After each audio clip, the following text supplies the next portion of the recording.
উত্তর দিনাজপুরের দাসপাড়া গ্রাম পঞ্চায়েতের চেতনা গাছ অঞ্চলে 4টি শিশু 5 বছর থেকে 12 বছর বয়স, তারা একটি জায়গায় গিয়েছিল। জায়গাটা কি না, সেখানে বিএসএফ ড্রেন সম্প্রসারণের জন্য কাজ করছিল। খোঁড়া ছিল, ড্রেন খোঁড়া ছিল, সম্প্রসারণ হবে। এই 4টি বাচ্চা সেখানে গেছিল। এবারে এই 4টি বাচ্চা দেখতে গিয়ে পড়ে গেছে, ড্রেনের ভেতর পড়ে গেছে। সবচেয়ে আশ্চর্য কাণ্ড হলো 4টে বাচ্চা পড়ে গেল, কিন্তু বিএসএফের কেউ দেখতে পেল না। বিএসএফের কেউ দেখতে তো পেলই না, জেসিবি নিয়ে তাদের ওপরে মাটি ফেলতে শুরু করলো।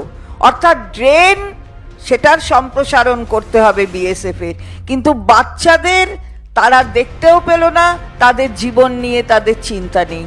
তারপর সেই 4টি বাচ্চাকে উদ্ধার করা হলো, তাদের ইসলামপুর সাব ডিভিশনাল হসপিটালে পাঠানো হলো এবং তারা হসপিটাল থেকে তাদের মৃত হিসাবে ডিক্লেয়ার করে দিয়েছে।